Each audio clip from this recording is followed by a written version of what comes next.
I want that first slide on there pretty quick after I get started. Go ahead and get it out of the way. Okay, thank you.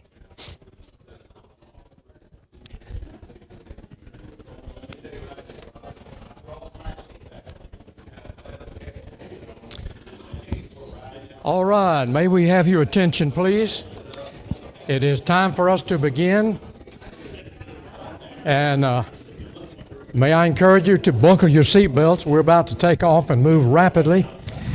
We have a great deal of ground to cover this morning. And I might suggest that if you have any comments you'd like to make or questions you'd like to ask, if you hold that until the end of the class, if we have time then you may make any comments. Ask any questions, and David will handle those for me then. It's good to have you in our class this morning. We appreciate the fact that you're here, and I hope we'll be able to spend our time profitably and do something that'll be helpful to us in our marriages. May we have that first slide, please? That's not it.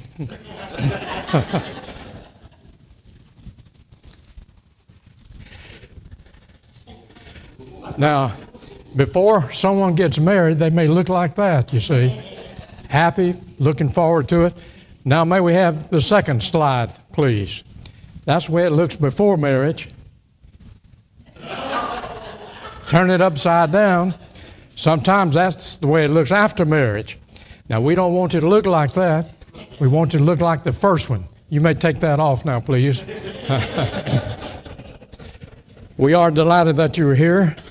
We don't have many young people in here, but we have some, and I appreciate the fact that they're here.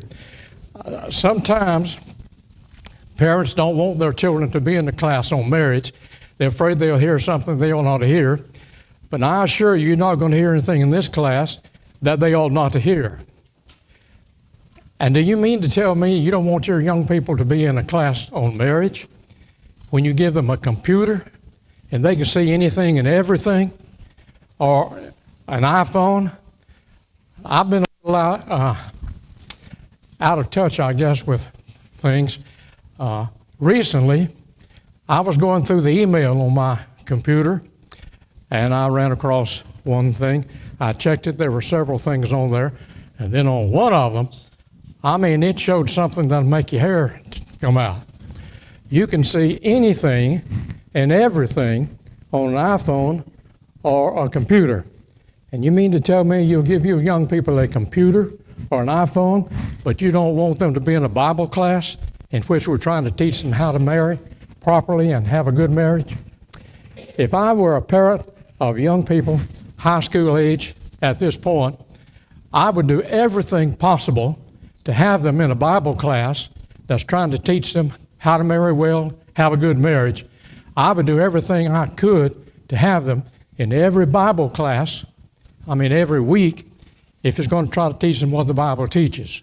So I appreciate the fact that our young people are here, and I believe they ought to be here in every class this quarter, not just today and next week. I've suggested we ought to have them in here at least for the first two lessons. But I believe we ought to have these young people in here every week this quarter. I believe it can help them to prepare well for marriage. Now, I might tell you in the beginning that I'm going to use some humor in this series. It's a little easier to say some things, if you use some humor with it. And I believe that we need to try to say things that will be helpful to young people, and humor sometimes can help us to say the right thing. I remember hearing of a preacher, young preacher, who was talking to an older preacher, and the young preacher said, "I'm having trouble with people going to sleep while I'm teaching." And the old preacher said, "Well, I've had that trouble too, and I'll tell you what I've done about it.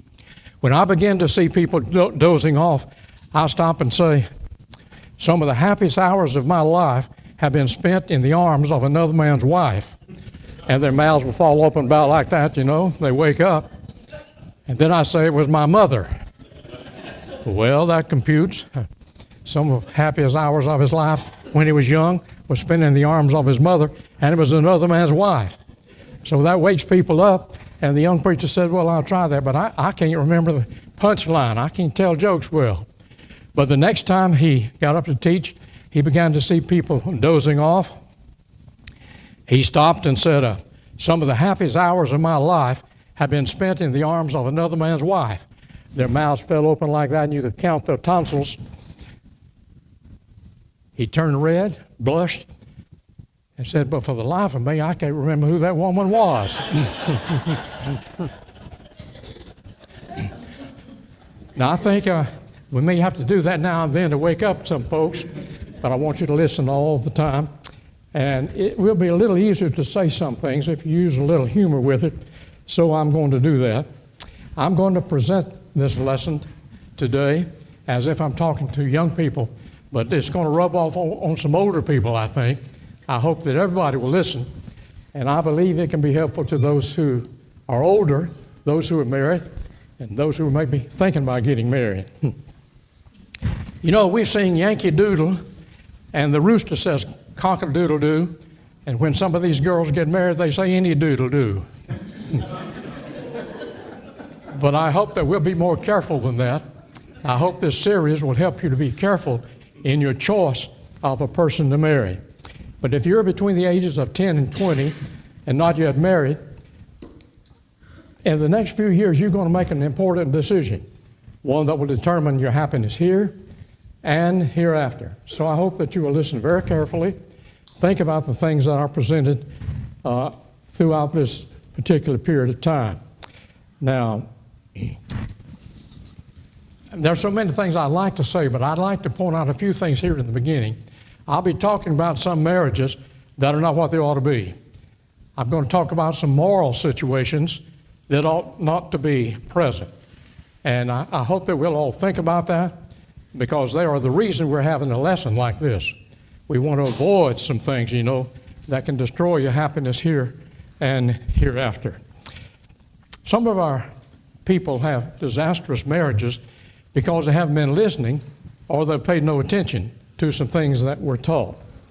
I remember performing a wedding ceremony some years ago in Atlanta. And at the rehearsal the night before, you know, before a wedding we always have a walkthrough, and we were having a rehearsal that night before, and I noticed that the father of the bride looked like he'd been chewing on a green persimmon. He was not happy at all. I mean, he had a frown on his face, and I knew something was wrong, but I wasn't sure what it was. But then I learned later that his daughter, the bride, was expecting a baby when she got married. There are many marriages like that, and we need to do everything we can to try to avoid situations like that that can ruin the possibility of having a good marriage. Some of our young people haven't been listening, and we parents haven't been teaching them in some cases, and young people need to be taught. Marriage is an honorable thing, but you do not have to be married to go to heaven. You can be a Christian if you're moral. And if you get married, you still need to obey the will of God. 1 Peter chapter 3, verse 7, Peter said, likewise, you husbands, dwell with them according to knowledge, giving honor unto the wife as unto the weaker vessel, that your prayers be not hindered. Your prayers can be hindered. Your relationship with God can be hindered if you are not moral and pure as you ought to be. Now, if you marry, you'll need to still do right, just as you did before you got married. We all have to be moral and pure and obedient to the will of God if we're going to have the right kind of marriage. I knew a preacher who told a situation that we need to think about. He married a couple, and he didn't see them for a good while, but a few years later he saw someone who had been at that wedding and asked how that couple was doing. They said, well, it's a sad situation. That young lady had been married and divorced 3 times. She was expecting to do it again. They came together one night, stayed together one night, and separated the next day. There are too many marriages like that. And the question is, do you want your marriage to be endured, ended, or enjoyed? I think that most of us would want our marriages to be enjoyed. We don't want it to be just endured. We don't want it to be ended. We want it to be enjoyed. I hope that we can say some things through this quarter that will help you to have the kind of marriage that will be enjoyed, that you'll enjoy every moment of it. I remember performing a ceremony for a young couple that I knew in the congregation. And after they got married, I mean, it was like putting a dog and a cat together in a bag or a box, you know. They'd fight, he'd slap her, she'd scratch him. I didn't have much hope for that thing. I had taught them, but they weren't following the things that I had taught them. I moved away from that congregation to preach in Mobile, Alabama, but then the elders asked me to come back to preach in a meeting there. When I came back, that couple was still together. They had moved to the other side of town, but they were still together. That was good. Maybe they began to listen to some things that they had been taught. But there are too many marriages in which they fight and fuss. They just endure it. You don't want it to just be endured or to be ended. You want it to be enjoyed. So let me suggest some things that will help you to have a marriage that will be enjoyed. Number one, if you would want to have a good marriage, choose someone whom God approves for you. There are some people who would not be approved of God for you, so you have to be careful and marry one that would be approved. In Matthew chapter 19, remember that Jesus was asked a question about marriage in Matthew 19:3, and he talked about God's plan from the beginning. In verse 6 he said, "Wherefore they are no more twain, but one flesh. What therefore God hath joined together, let not man put asunder." And then verse 9, "And I say unto you, whosoever shall put away his wife, except it be for fornication, adultery." So you see, you can marry somebody and enter into a marriage, and that marriage would not be approved of God. There are some people that would be approved of God and some that would not. In Matthew chapter 14, verse 4, you remember that John the Baptist was preaching to King Agrippa. King Agrippa was living in an adulterous relationship with his brother's wife. John the Baptist said, "It is not lawful for thee to have her." It was wrong, you see. There are situations that will not be approved of God. And so you want to be careful. Make sure you marry the right one. There are only three classes of people who have a right to marry. Number one, those who have never been married. God started marriage for the good of man. It's all right to marry according to God's will. And then number two, you can marry someone who has been married before, but their mate has died. In Romans chapter 7, verses 2 and 3, Paul said, "For the woman which hath an husband is bound by the law to her husband, so long as he liveth. But if the husband be dead, she is loosed from the law of her husband. So then, if while her husband liveth, she be married to another man, she shall be called an adulteress. But if her husband be dead, she is free from that law, so that she is no adulteress, though she be married to another man." So if one has been married, but their mate has died, they're free to marry again. The third class of people who have a right to marry is those who have been married, but they have put away a mate because the mate committed fornication or adultery.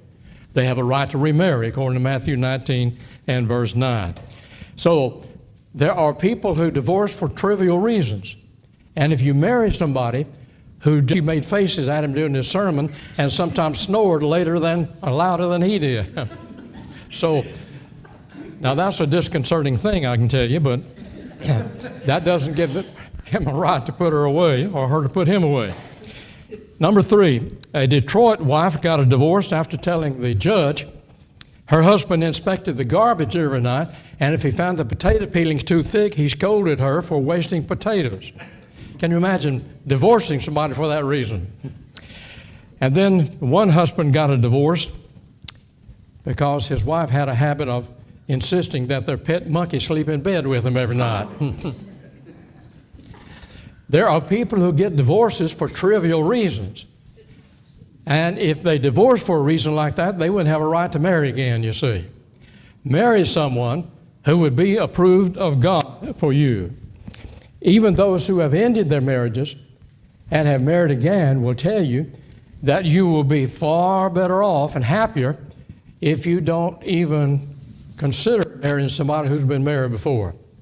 Now, this is not to say that you can't marry again if you've been married before. I pointed out the fact that if one has been married and put away their mate for fornication, they have a perfect right to remarry. But in so many cases, you don't know that that's so. They may tell you, oh, I had a right to divorce my husband. That may be, but it may not be. And I'm saying that if you consider marrying somebody who's been married before, you can't be sure about it. Now, you can marry a person who has been married before if they have that right. But I have known of cases in which somebody married again, and I mean, it caused some great troubles within their minds. I remember a couple in a congregation where I preached. I didn't know them before I moved there, but I found out that he had been married before. He said he had been married before, but he committed adultery, and his wife put him away,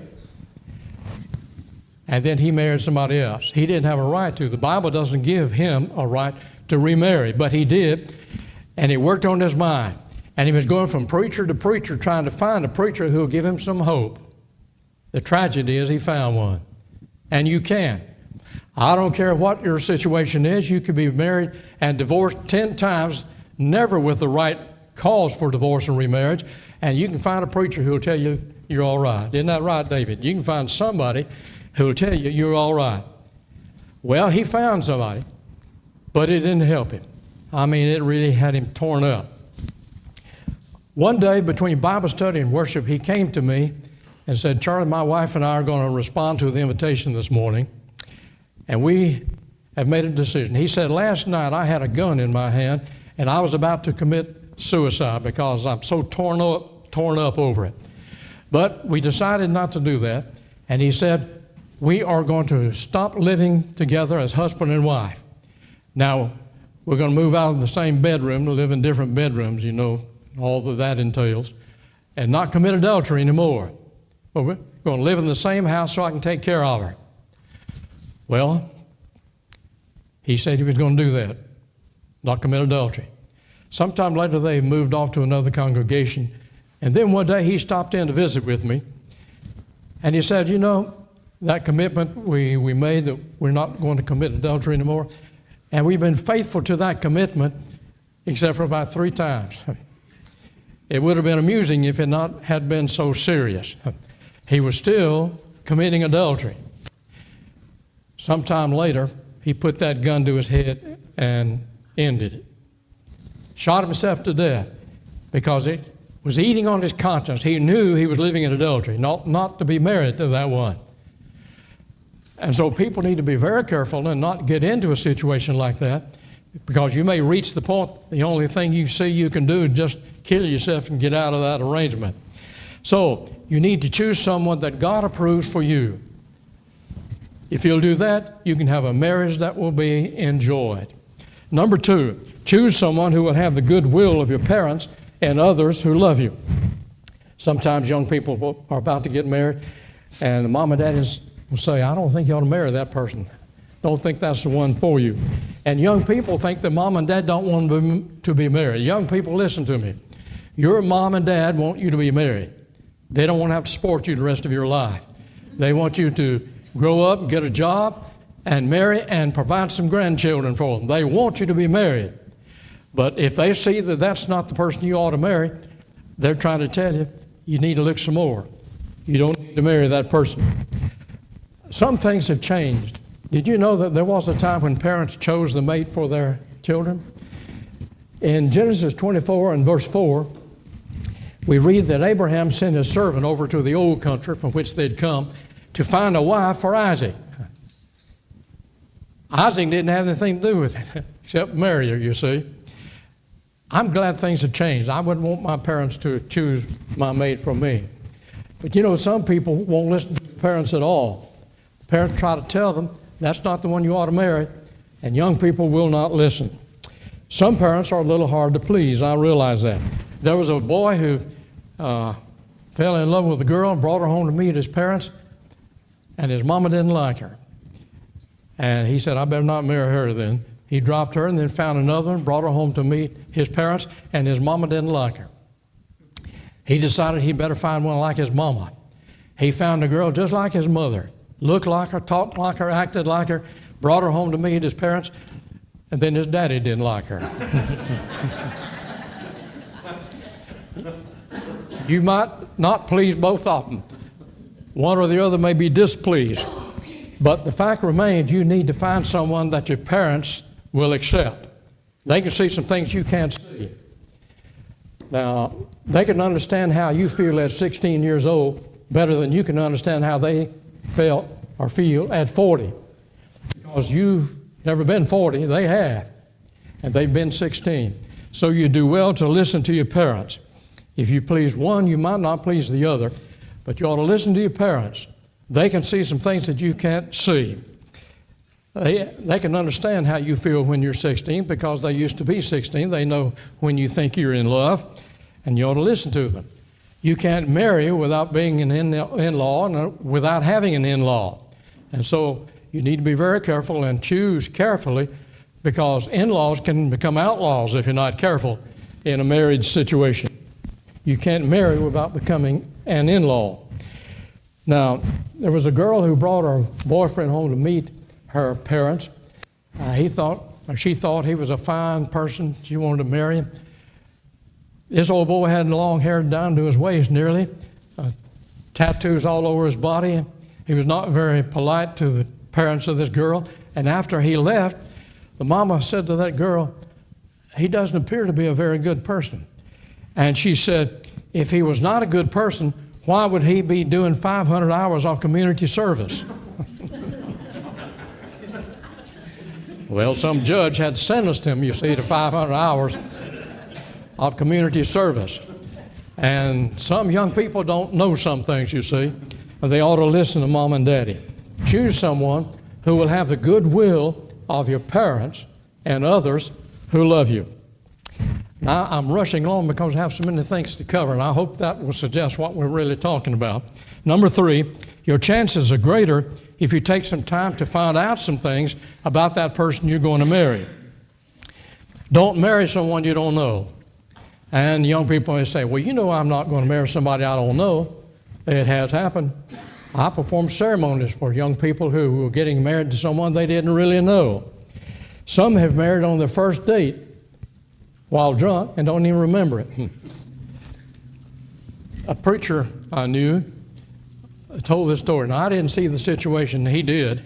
And he said some young people were out together one Saturday night, boy and the girl with him in the front seat and 2 couples in the back seat. You wonder how they had enough room back there for 4. And they were drinking and got drunk. And the boy driving the car said to the girl with him, "Why don't we drive over into Mississippi?" They were about 25 or 30 miles from it, "and get married." And she giggled and said, "All right." First proposal she'd had that day. She thought it would be a good, exciting thing to do. And so they drove over there, and before they got there, she began to get cold feet. And she said, "I think maybe I'll have my parents present when I get married." One of the girls in the back seat said, "Well, if you're not going to marry him, I will." She climbed over into the front seat, swapped places with her, and they got married. And they were drunk. Later, they didn't even remember getting married. So you see, sometimes people get married when they don't really know the other person, when they ought not to get married. Now, you wouldn't rush off and marry somebody you don't know, so take some time to know that person that you're going to marry. There's things you ought to know about him. Is he emotionally stable? I performed a ceremony for a young couple one time, and that girl didn't know that boy. After they got married, he was going to cut the grass, and he tried to crank that mower, and the mower wouldn't crank. You've seen those. And he became so mad, he got a sledgehammer and beat that thing all to pieces, tore it all to pieces. And the funny thing was, it wasn't his mower. He'd borrowed the lawnmower. Tore it all to pieces. He was not emotionally stable. I wish I had time to tell you how that really affected their marriage, because he was not emotionally stable. What is his attitude toward the church? You better know that before you marry somebody. He may not like the church. What's his attitude toward the Bible? He may not like the Bible, may not believe the Bible. You need to know that person, know some of those things. But sometimes people don't know the person they marry. When I was preaching in Atlanta, when someone would come to visit our services, I would try to go visit them in the coming week. We'd set up Bible studies oftentimes. We were baptizing up to about 40 people a year. And a lot of it was because we go out to visit those people who came to visit with us. Well, I went to visit this couple, And he wasn't home, so I didn't go in. I just stood at the door and talked with her and asked her some questions. Are you a member of the church? And found out she was a member of the church of the Lord. I asked her, what is your husband religiously? And she didn't even know. Can you imagine marrying somebody and not even knowing what he was religiously? She didn't know it. So it's possible for people to get married when they really don't know the other person. What about his attitude toward children? I counseled with a young couple that was having trouble, and the basic problem was she wanted to have children and he didn't. That's something you better decide before you get married. Know that person. Know some things like that. Does he have character? If he does not have a character, or if she doesn't have character, you can never trust that person. And that husband or wife without character would likely along the way get involved with somebody else. Does he or she have character? You know, monkeys have more sense than we do. Did you ever know of a monkey that would monkey around with another monkey's monkey? Human beings do that. We need to have a little sense and some character to go along with it. Is he the one I want to spend my life with? Is she the one I want to spend my life with? You better answer some questions like that. You need to know some things about that person. You need to know something about yourself as well. In adolescence, young people are changing in their moods and emotions and so on as they're changing physically. And when one is 16 years old, that person hasn't stopped growing and changing yet. And when a young person, 16 years old, thinks he's in love and he marries, by the time he gets to be 20 or 21, he may have 2 or 3 kids, married to somebody she doesn't know and doesn't love because she married before her mood got settled down. Well, I know someone like that. Young man married a girl younger than him. She was about 16. Her moods had not stopped changing yet. When she was about 21, she was married to somebody she didn't love, and she would not have given him a second glance if she had waited until she was a little older. And she had 2 children. I know that one because that young man was my brother. We had raised him from the time he was 12 years old. My parents had both died. We took him to live with us. We were about kids ourselves and had a kid to raise there from 12 years old. He married someone too young before he should have been married. And then first thing you know, she'd run off with some other man. She would not have given him a second glance if she had waited until she was a little older. And so young people need to wait until they're older for the mood to get settled down. We need to be careful of marrying like that. Too many times young people get married because they think they're in love, and they don't know what love is when they're 16. She may say, well, when I'm with him, I get a funny feeling in my stomach. You may just need a rollie. It may not be love at all, you know. They don't understand what love is when they're 16. One person defined love as something like an inside inexpressibility of an outside all-overishness. That's about all young people know about love. They don't understand what it is, not ready to get married. Now, I know that people can go together too long and forget what courtship is all about. I heard about a couple that had been going together for 25 years and had never married. And after about 25 years, this lady said to this young man, why don't we get married? He said, all right, who in the world will have us though? You know, you can forget why you go together. Now, I would think that by the time you're 30, you'll be ready to get married, but I'm just kidding about that. But you can go together so long you can forget about why you're going together. And you might still make a mistake. But go together long enough to really know that person and to know yourself. Number 4, you will be happier if you will be sure you love and respect that person. The word that describes the right kind of love is respect, very closely related to love. And in Ephesians chapter 5, when Paul talked about the relationship between husband and wife, he teaches that it's like the relationship between Christ and the church. For the husband is the head of the wife, even as Christ is the head of the church and is the Savior of the body. They ought to respect each other, love each other. Don't even go with somebody you can't respect. But too many times boys and girls become involved in things they ought not to do while they're going together, and they lose any respect they might have had for each other. Don't go with somebody you can't respect. After a cheap affair, after boys and girls become involved in something that they ought not to be doing, you won't respect that person. When you have time, go back and read 2 Samuel chapter 13, and you read about Amnon, David's son, who molested his sister, Tamar, and then after that, he didn't respect her anymore. He didn't want anything to do with her anymore. And that happens in a cheap affair. When boys and girls do things they ought not to do during courtship, they lose any respect they had for each other. Don't get involved in a situation in which it would be easier for you to get involved in something like that. If you're not very careful, if a boy and girl are in a car out there by the lake, no lights around, they're together, it would be easier for them to become involved in studying biology by Braille if they're not very careful. And they can do things that would cause them to lose respect for each other. So they need to be very careful.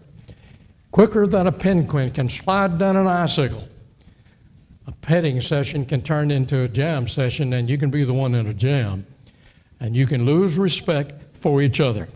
Now, sometimes a boy, and boys usually lead the way in things like this, if you love me, you will submit to my desires. But she should say, love includes respect. And if you love me and respected me, you wouldn't want me to do something that would cause you to lose your respect for me. If you love me, you would respect me more than that. Love and respect go together. And if you become involved in doing things before you get married, it can cause you to lose your respect for that person. And you know, when a boy does that and he wants to get married, he doesn't want to marry that one. Did you know that?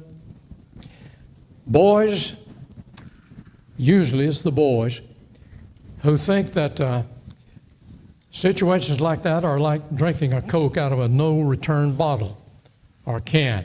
What does one do with that Coke bottle or can after finishing the Coke? They discard it, get rid of it. And we have found that when young people become involved in situations like that, the boy generally will not want to marry her. Boys are not angels, but when they get ready to marry, they're looking for one. They want to marry the finest, purest girl they can find. Now, you know, you can go to a department store and you can find clothing up here in the upper floors, new, beautiful clothing. But after a while, it's been handled by so many people, it becomes sold, buttons torn off and this and that, and they move that clothing down to the basement and sell it at a cheaper price in the bargain basement. Now, marriage can be like that. Courtship can be like that.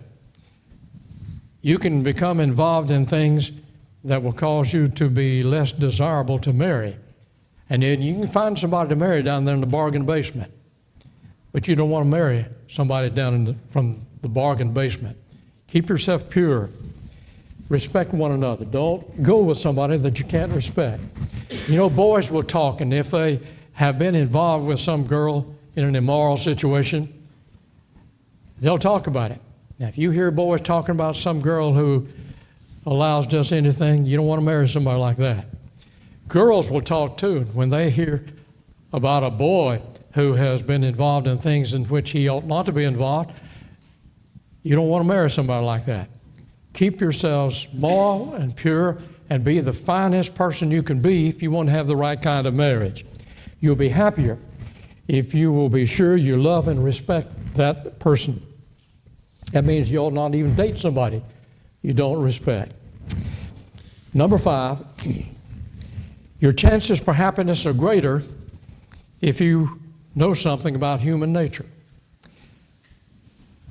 You know, young people need to study a a course on psychology and know some things. They need to know something about human nature. God made men and women different, made boys and girls different. Now, it used to be obvious, and you could tell boys from girls. Today, it's a little difficult to tell because of situations, but God made boys and girls in a different way. We could give illustrations from that, but you understand what I'm saying. If each enters into marriage thinking that he's going to have to think like I do, or she's going to have to think like I do, they're going to be disappointed. They can have trouble in marriage because they're different. God made them to be different. Remember, God made them Adam and Eve, not Adam and Steve, and they will be different in many ways.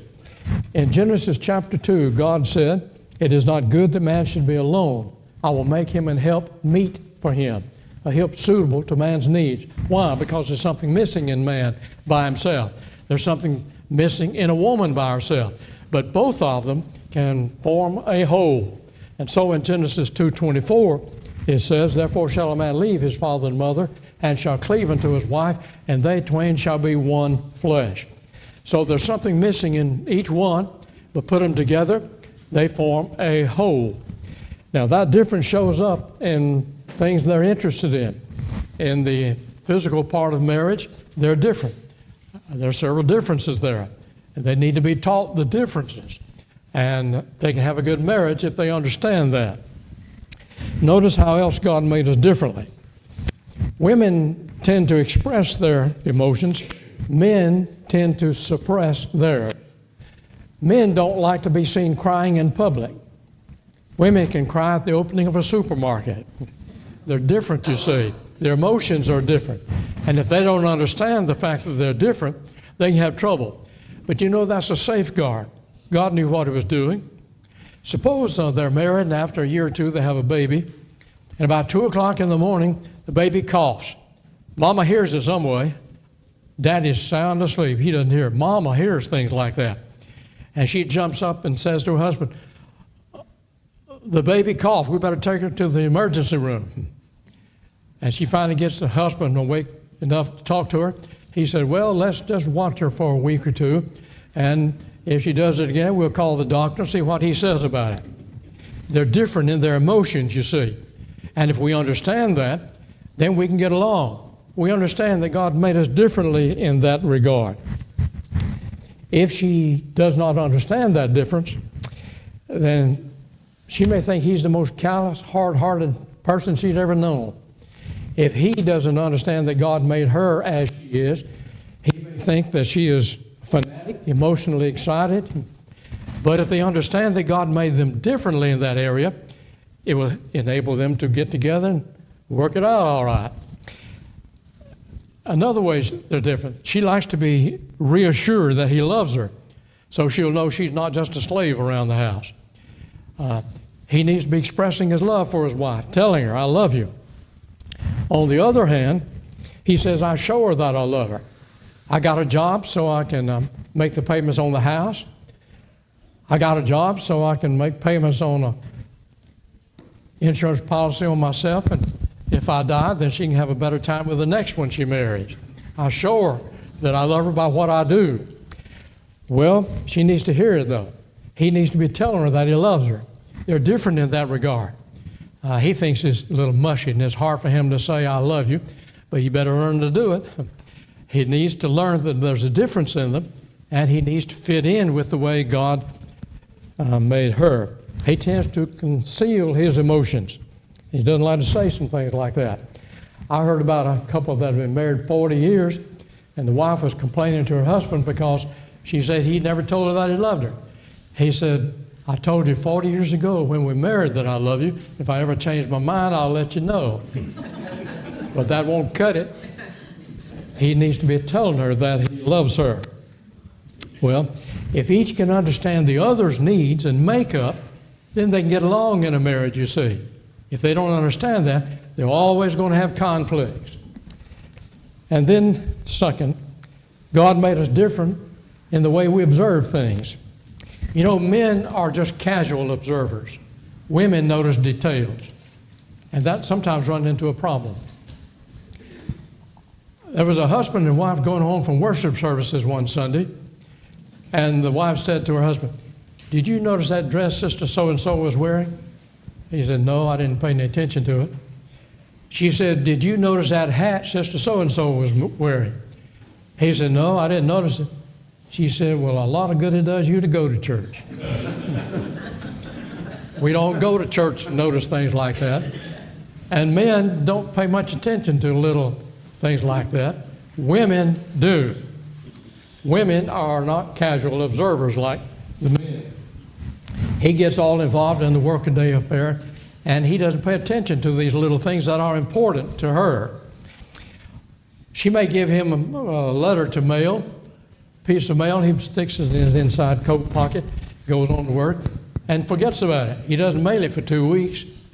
He doesn't realize how important it is to her. It's her only chance to win that Reader's Digest sweepstake award. It's important to her, and he just forgets all about it. Well, they're different in that regard. They have trouble sometimes because of that difference. I was preaching in a meeting over in South Georgia some years ago, and I mentioned this one time. We were talking about these matters, and I saw a man and woman sitting together back there, and they looked at each other and laughed. Later, they told me they were in that very situation. They understood that. Husbands and wives are different. They need to realize that they're different, and they can work together if they understand it. She prepares a meal and wants it to be hot for him, and he doesn't think about that. He's 20 minutes late getting there. Now, it bothers her because she has been working to try to have a hot meal for him, and he doesn't think about that. They need to realize that they're different, and if they realize that, they can have a good marriage. If we submit to God's will in all of these areas, understand that we're different because God made us that way, we can have a good marriage. Have any of you ever been in an American embassy in a foreign country? Like if you've been in Germany or Russia and you had to go to the American embassy? You ever had that experience?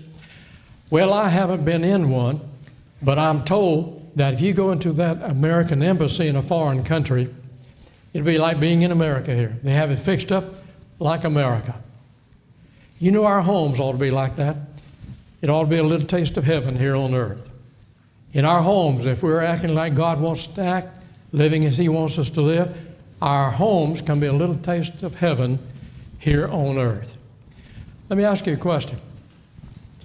Where did Jesus perform His first miracle? Where was it? At a wedding feast in Cana of Galilee. Have you ever thought about why Jesus was there? Why did Jesus go to that wedding? Why was He there? Because somebody invited Him to be there, isn't it? You go to a wedding because you're invited to be there. No doubt that's why Jesus was there. If you want to have a good home, you need to invite Christ to be in it. If Christ is there in your home, you're going to have a good home, good marriage. I believe if we submit to the will of Christ in every way, our marriages are going to be better. They'll be the kind of marriages that we want to have. It'll not just be endured, it'll not be ended, but it will be enjoyed. I hope that we'll be able to suggest some things this quarter that will be helpful to you in making your home what it ought to be. And now I've rushed along here. There are a lot of things that we need to talk about in this area. Throughout this quarter, we're going to be elaborating on a lot of things that we have suggested. I hope you'll be here for every lesson this quarter. I believe that we can have better marriages. Now, I think I can tell you, I will give you a money-back guarantee.